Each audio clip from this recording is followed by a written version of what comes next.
in the court of public opinion was still allowed prosecutors to ask victims of rape, what were you wearing? Did you have a bra? Now, this is not a joke. This is deadly freaking earnest, man. What difference does it make what a woman was wearing?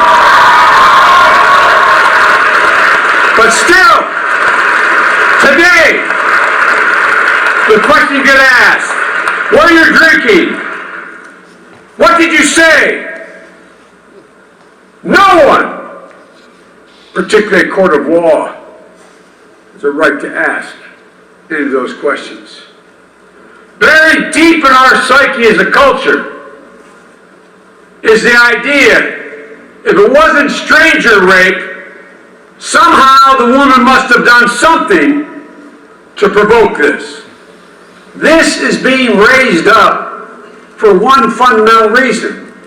We have to change the culture that allows the abuse of women and men. And it must be clear that no means no. No means no, whether it's in the classroom, in the backseat of a car, on the mall, or in your bedroom, and you start and you change your mind. No means no.